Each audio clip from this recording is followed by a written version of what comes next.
Pois é, esse é um tema muito polêmico e eu não estava com vontade de abordar ele agora, mas já faz muito tempo que eu queria abordar esse tema, então eu só posso concluir que a minha alma está armada e apontada para a cara do sossego.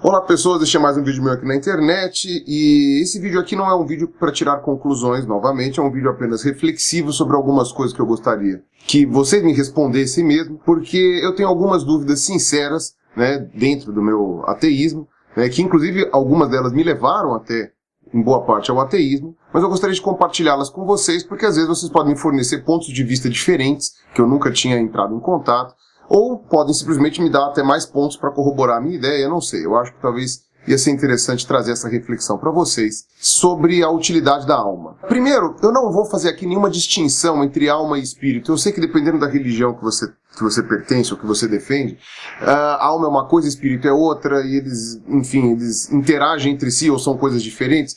Eu não vou fazer essa distinção, eu vou chamar de alma aqui qualquer coisa etérea, não material, que compõe a sua individualidade, digamos assim. Isso eu acho que a gente pode definir como alma, ou espírito, ou o que quer que vocês queiram chamar, fantasma, não sei. Aqui vale mais um adendo.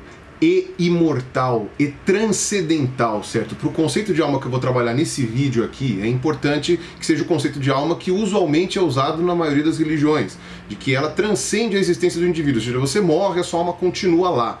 E ela continua com alguma coisa sua nela, porque depois ela vai ser julgada para o céu, inferno, purgatório, sei lá, ou vai reencarnar, enfim, aí depende de qual é a religião que você segue, ou que você concorda. Eu digo isso porque muitos filósofos, desde a antiguidade, já questionaram essa questão da alma. A alma é o pensamento, a alma são as ações humanas, a alma são uma série de coisas que podem ser consideradas, que no âmbito da discussão que eu estou querendo gerar aqui não interessa. Ainda que o cristianismo tenha influência, sim, da cultura greco-romana, inclusive na questão teológica, né? Ou seja, alguns filósofos gregos, como Platão, por exemplo, foram importantes na construção da teologia cristã. O conceito de alma de Platão, apesar de incluir o transcendente, tinha ideias diferentes da que hoje as pessoas habitualmente chamam de alma, o que elas consideram como alma, o que as religiões costumam pregar como alma. Beleza? Então vamos nos focar nesse ponto pro resto do vídeo, beleza? Eu achei melhor falar isso aqui para não gerar confusões. Eu não vou aqui tentar provar que ela existe ou não, mesmo porque isso seria inútil, seria uma luta, sabe, perdida. Nem os maiores filósofos do mundo conseguiram provar ou desprovar a existência de alma ou espírito. Esse não é o objetivo deste vídeo.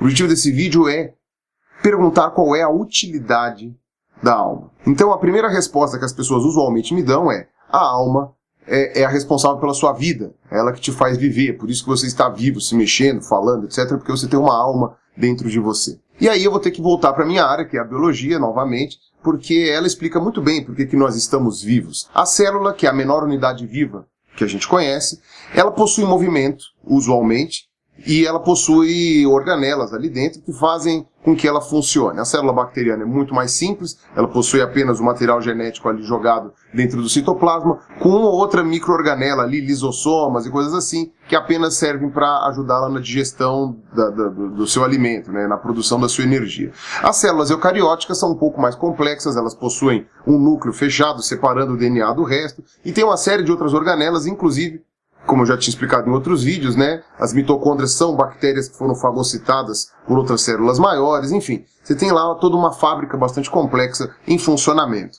Porém, eu não vejo as pessoas dizendo que uma bactéria, que um protozoário, por mais que seja uma célula ativa, uma célula viva, que eles possuem alma. Se você quiser partir do pressuposto de que uma célula possui alma, então eu, na verdade, sou um grande conjunto de almas, né? Não só eu, como todos vocês, né, que estão me ouvindo, porque eu tenho milhões de bactérias em cima da minha pele, dentro da minha boca, nas minhas mucosas, no meu intestino. Se você somar uma alma para cada uma dessas bactérias, nós somos trilhões de almas. Trilhões e trilhões de almas dentro de um indivíduo só. E dependendo de como você for interpretar, sabendo que uma célula consegue funcionar muito bem, inclusive fora do seu corpo, né, dentro de uma cultura, por exemplo, alguma coisa assim, por que raios você teria uma única alma e não um conjunto de trilhões de almas que são as suas próprias células, a célula da pele, a célula do seu estômago, do seu intestino, a célula óssea, a célula muscular, etc.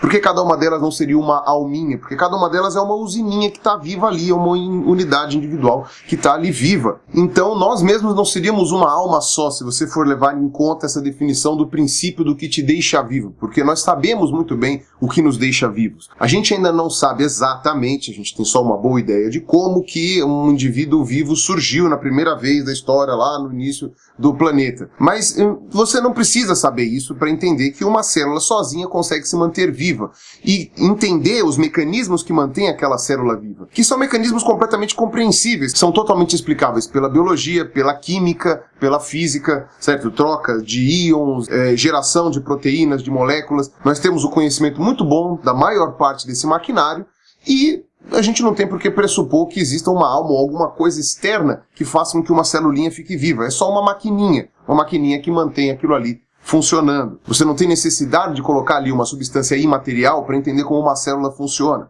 A gente sabe como uma célula funciona, a gente sabe o que mantém ela viva, tanto é que a gente sabe distinguir muito bem uma célula viva de uma célula morta. Células do seu corpo estão morrendo e sendo substituídas o tempo inteiro.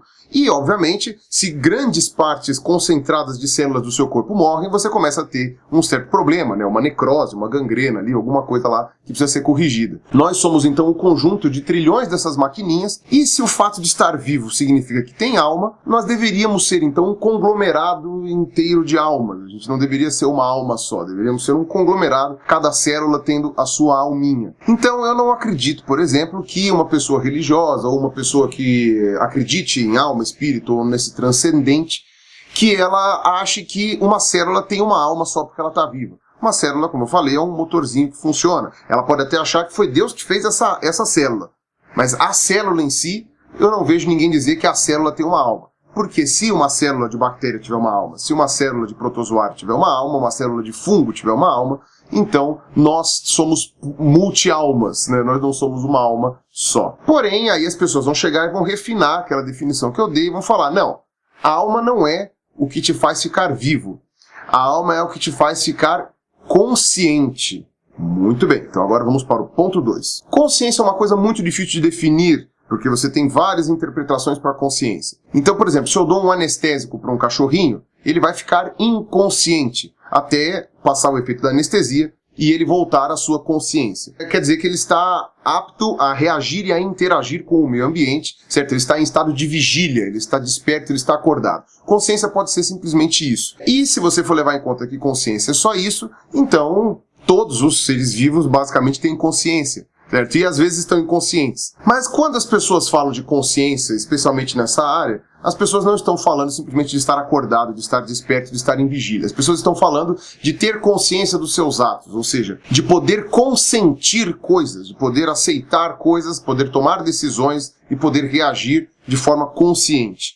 Então aí, nesse ponto, né, nós seríamos uma espécie quase que totalmente isolada no nosso planeta, que seria seguida por um punhado de outras espécies que são particularmente muito inteligentes, mas que ainda assim não têm uma consciência tão plena quanto a nossa, e se tiver, a gente ainda não teve ferramentas para conseguir detectar isso, né? Seria, por exemplo, os golfinhos, né, os cachorros, os cavalos, os primatas antropóides, né? Então, chimpanzé, orangotango, gorila, gibão, e eventualmente as pessoas colocam também alguns cefalópodes, né? Polvos, lulas e etc. Mas, digamos que consciência plena com tudo isso que a gente tem, seriam só os seres humanos que têm. E aí a gente colocaria que os outros seres vivos, dentro desse conceito de consciência, não possuem alma. E eu sei que muitas religiões seguem exatamente esse tipo de vertente. O ser humano é a única espécie do planeta que teria uma alma individual, enquanto os outros organismos, os outros seres vivos, por mais amorosos, carinhosos ou companheiros que sejam, não teriam uma alma, ou teriam uma alma difusa, né, uma coisa não individual, algo que seria inferior ou mesmo inexistente. E a diferença anatômica que nos faz diferente das demais espécies é exatamente o tamanho do cérebro. E como eu já falei naquele meu vídeo respondendo ao Ariano Suassuna, não é nem que o nosso cérebro ele é especial com relação, por exemplo, ao cérebro do chimpanzé. Ele só é maior em algumas partes que são muito cruciais. Então o chimpanzé tem um córtex, e o nosso também, só que o nosso córtex é muito maior que o dele. O chimpanzé tem cerebelo, o nosso também. O chimpanzé tem hipotálamo, tem amígdala, tem ponte, tem bulbo. e nós também, só que a proporção e a disposição dentro do cérebro são diferentes. E também é o cérebro que é o responsável pela nossa individualidade, como eu já falei naquele meu vídeo de Ética 3 sobre morte e dor. No brain, no pain, ou seja, sem cérebro nós não temos dor, nós não temos consciência, nós não temos individualidade. Tanto é que quando as pessoas têm um laudo de morte cerebral, não tem volta. Por mais que algumas pessoas aleguem que tiveram morte cerebral e voltaram, elas não tiveram. Pelo menos até agora, a gente não tem nenhum caso documentado de que isso realmente tenha acontecido. Morte cerebral é para sempre. E é através do cérebro que a gente observa a nossa consciência ou inconsciência. Nós temos ondas cerebrais, que são impulsos elétricos que são disparados pelo nosso cérebro, na verdade por todos os nossos nervos, e a gente consegue perceber variações dessas ondas quando estamos conscientes ou inconscientes, no caso acordados ou dormindo. Posso sugerir aqui o vídeo do Yuri sobre biologia do sono. E mesmo esses padrões podem ser detectados quando você dá uma anestesia na pessoa, ou você dá uma anestesia no cachorrinho, que foi o exemplo que eu dei, ou você dá uma pancada na cabeça até a pessoa desmaiar, certo? Você tem ali uma determinação do que é consciente e do que é inconsciente. Porém, a nossa consciência, ou seja, aquilo que a alma seria responsável, é o que faz com que nós possamos tomar decisões, que faz com que nós possamos, sei lá, pintar um quadro, fazer um filme, por exemplo, ou um vídeo na internet, que possamos realizar uma escultura, obras de arte, que tenhamos ideias sobre pesquisa científica, que nós possamos isolar variáveis, calcular coisas, fazer matemática e tal. Então a alma seria responsável por essa nossa consciência. Porém, nós temos muitas pessoas que não possuem esse tipo de consciência. Temos crianças, por exemplo, que até determinado estágio não possuem consciência de quem elas são, da individualidade delas, sabe? Não sabem que elas são elas e que elas poderiam fazer outras coisas. Temos pessoas com graves limitações mentais, às vezes devido a alguma síndrome, alguma má formação, ou às vezes até algum acidente. Nós temos pessoas que estão em coma, por exemplo, que estão desacordadas. Pessoas idosas com mal de Alzheimer, que já tiveram uma degeneração cerebral muito forte e que já não reconhecem mais a si mesmos, não conseguem nem controlar, às vezes, os impulsos fisiológicos do corpo, né? Precisam usar fralda, precisam que alimentem ele da boca, né? Mas são pessoas que estão ali, o cérebro ainda está funcionando mal e porcamente. Então, se a alma é responsável pela nossa consciência, a gente deveria dizer que crianças ainda não têm alma ou ainda não têm consciência, ou uma consciência incompleta, pessoas com grave retardo mental não desenvolveram consciência, e, eventualmente, alguns animais que possuem consciência da sua individualidade poderiam dizer que tem uma semi-alma, uma proto-alma, algo assim. Eu não acredito que alguma pessoa que acredite em alma, em sã consciência, vai ter coragem de dizer que uma criança, uma pessoa com uma incapacidade mental ou um idoso com Alzheimer não possui alma. Eles vão dizer que a alma ainda está ali, mas ela está atrelada, digamos assim, a algum aspecto físico da pessoa que não pode ser expressado porque o cérebro está lesionado. Então, tecnicamente, o nosso cérebro seria o nosso conducto da alma, ou seja, seria o contato que nos faria ter a relação com a alma. E aí a gente tem vários problemas linkados, inclusive com a primeira observação que eu fiz, né, que nos deixa vivos, porque vários animais possuem cérebro, e inclusive possuem cérebros muito complexos. Apenas um grupo de animais não possui cérebro, e plantas, né, protozoários, fungos, etc., que não possuem cérebro. Então, esses indivíduos, esses organismos não teriam alma, e a alma surgiria a partir de determinado ponto, quando você já tem um cérebro complexo o suficiente para conseguir entender. E aí aquelas pessoas que pertencem a religiões que não aceitam a alma em outras espécies, teriam que aceitar essa alma nessas espécies, principalmente por causa da presença do cérebro.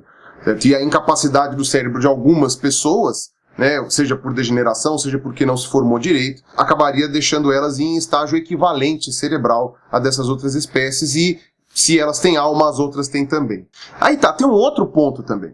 Se eu consigo desligar o cérebro quando eu, sei lá, dou um anestésico para a pessoa, se eu consigo fazer com que a pessoa diminua as ondas cerebrais dela até um nível basal, então eu desligo a alma dela também. A alma dela também tem um botão on-off em que eu consigo desligar, alguma coisa assim.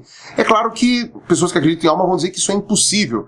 Então a alma fica em estágio de animação suspensa quando você desliga o cérebro, então a alma ela não consegue se comunicar com o cérebro, com a parte externa, e aí você acaba não sabendo que a alma está ali. E se a alma não é o que te mantém vivo, e a alma não é o que te gera consciência, que a gente sabe que só é gerado através do cérebro, Então a alma não tem muito para que servir, certo? Ela não tem utilidade nenhuma, ela pode ou não estar ali, que não vai fazer diferença alguma. Porém, a gente sabe que não é tão simples assim, existem outras variáveis, outros fatores que eu preciso levar em conta. E o que muita gente fala é que a nossa alma não é responsável pela nossa vida, pelo menos não só isso. Não é responsável pela nossa consciência, ou pelo menos não só isso. Ela também é responsável pela nossa índole, pelo nosso caráter, pelos nossos impulsos, pelo nosso humor e essas coisas. Então vamos agora ao terceiro ponto que eu queria abordar.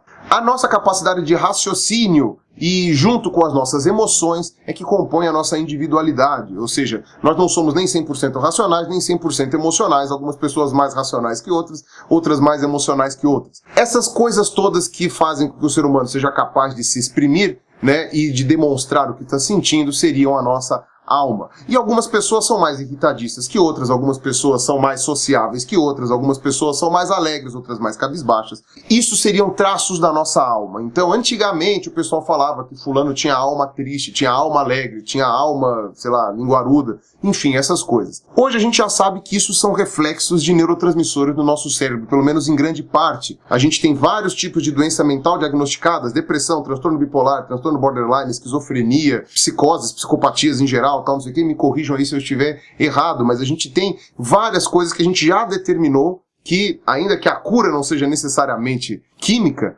né, você tem ali uma razão química para estar acontecendo aquilo dentro do nosso cérebro. Aliado a isso, parte da nossa índole, ou de como nós somos, existe um fundo genético hereditário nisso. Então, alguns traços do nosso comportamento, que são muito difíceis de distinguir daqueles que são aprendidos, estão presentes no nosso DNA de alguma forma. Chegaram a fazer alguns estudos, por exemplo, com filhos adotados, em que eles correram atrás dos pais biológicos dessas crianças para tentar olhar alguns tipos de índole semelhante. E eles observaram que alguns tipos de características muito peculiares estavam presentes na criança, que estavam presentes nos pais biológicos, mas não estavam presentes nos pais adotivos, ou seja, isso teria sido uma coisa passada. Pequenos tiques, pequenos cacuetes, alguns traços de humor, eventualmente até alguns tipos de interesse. Agora, para o pessoal de humanas não me bater muito, eu sei que a maior parte do que a gente é também é aprendida durante a nossa vida. Então os nossos pais nos ensinam valores, sejam pais adotivos, sejam pais biológicos. A escola nos ensina valores, nos ensina o que nós deveríamos fazer, o que é certo e o que é errado.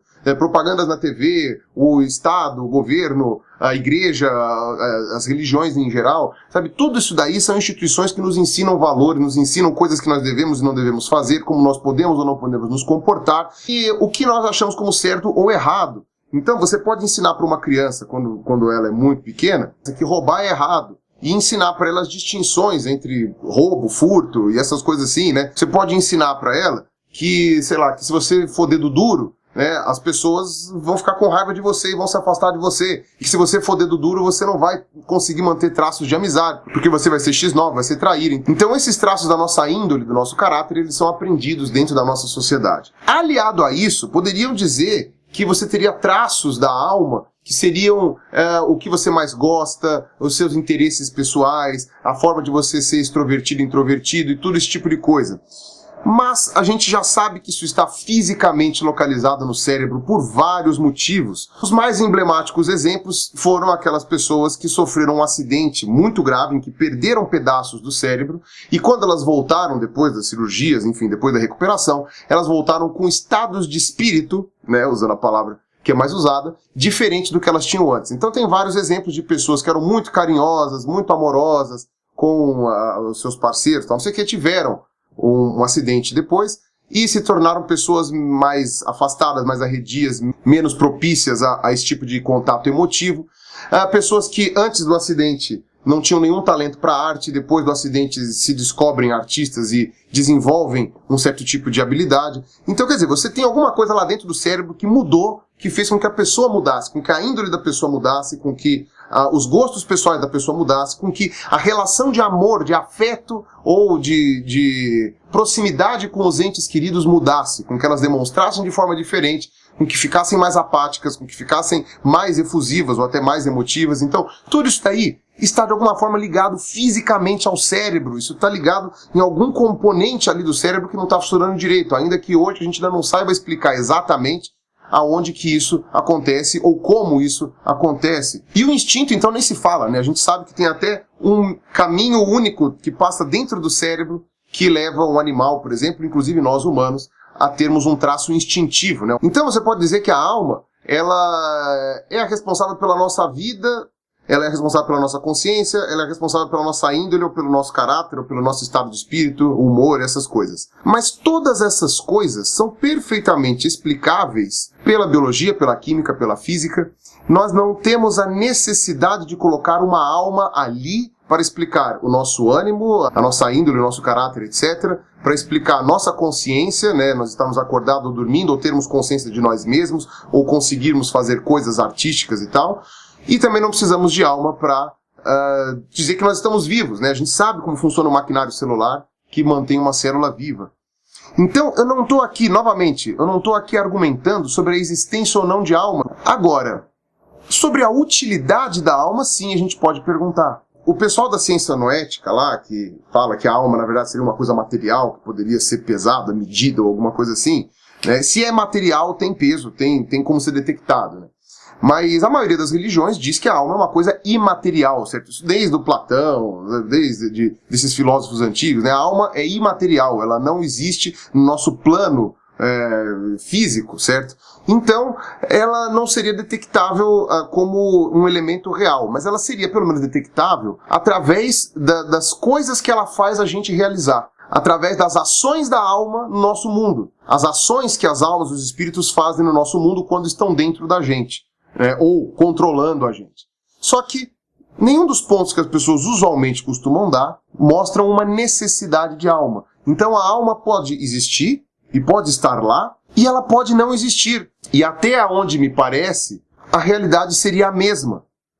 Nós seríamos como nós somos, com ou sem alma, dados esses pontos que eu explanei nesse vídeo. Só esses pontos. Por isso que eu queria fazer uma pergunta para vocês. Uma pergunta muito sincera. Existe algum ponto que eu deixei de abordar aqui nesse vídeo? Tem alguns pontos da alma que a alma poderia atuar no mundo físico, demonstrando a sua necessidade de existir? Demonstrando que ela faz alguma diferença na nossa vida? Ou eu abordei os 3 principais pontos e, na verdade, a alma pode existir, mas todos esses pontos que eu explanei realmente não são da alçada da alma. E se eles não são da alçada da alma, se não são a alma que faz nós estarmos vivos, conscientes, ou termos humor, índole ou caráter, então para que serve a alma? Qual é a função dela? Lembrando que esse vídeo não tem o intuito de ofender ninguém, não tem o intuito de magoar ninguém, de provocar ninguém. Claro, se você quiser considerar reflexões como uma provocação, então é uma provocação, mas são apenas reflexões, coisas que eu fico pensando aqui e eu gostaria de compartilhar com vocês para ver se a gente consegue fazer um debate interessante aqui, uma discussão interessante. Eu vou fazer uma segunda parte desse vídeo aqui também, já que eu vou gravar logo mais, mas eu vou esperar um pouquinho para lançar essa segunda parte. Eu vou deixar primeiro a gente discutir um pouco mais sobre isso, beleza? Então é isso, eu espero que vocês tenham gostado, um abraço para vocês e falou!